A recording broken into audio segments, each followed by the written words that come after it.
Now let's go ahead and get a check of that neighborhood storm watch forecast from Fox 46 Chief Meteorologist Tara Lane. It was a beautiful day today. Can we expect more of the same tomorrow when we wake up? Oh, yes, you can. Lots of sunshine and temperatures, while cool, likely not quite down to 47, which is what we had for another day here this morning. So that was coming in below average, but we did actually warm up a little bit more here today, closer to average typical conditions for this part of October, up into the mid 70s, and we'll get even warmer than that in the coming days. But it's cool out there right now all around. Most of us sitting in the 50s to even around 60 there in Rockingham, 56 in Morganton. Then we've got the cooler mid 40s up in the higher terrain there at Boone. So going through the next 8 hours, eventually 5 o'clock, 6 o'clock in the morning, temperatures by that time will have dropped a little more if you're not there already. Low to mid 50s down to about 52 to start the day around the Queen City. And as we scan around on Fox 46 radar, of course, it's a dry scan, just a few scattered clouds up there in the sky today. High pressure is ruling the roost. Any of that rain that you see, mainly offshore, will stay there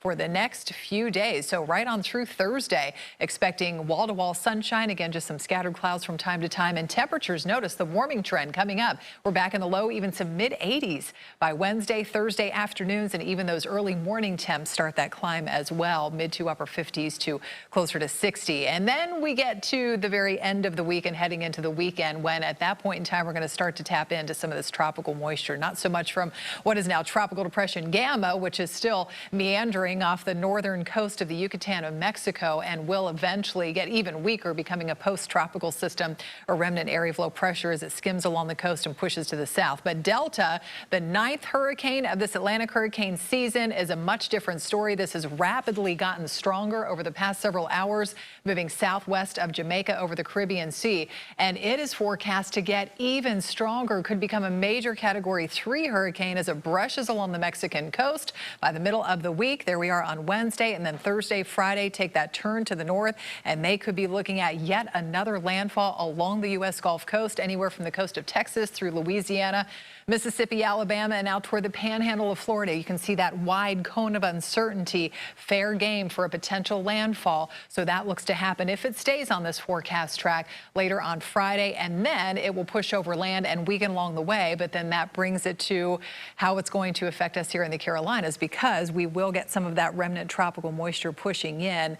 As early as late Friday, we could start to see some showers rolling in, certainly an increase in clouds. But then Saturday, we'll likely see some of the showers overspreading the region. Again, if it stays on this track, keep in mind this is still several days out. It's still subject to change, but then more rain expected into Sunday. So far, by the end of the day on Sunday, we could be looking at some decent rainfall totals, especially north and west of Charlotte, 1 to 2, even possibly close to 3 inches, or locally higher totals, depending on where those heavier swaths set up. So Friday and through the weekend, right now, I'd say plan for some rainy conditions. And after that warming trend, we get a little cooler with the clouds and the rain around.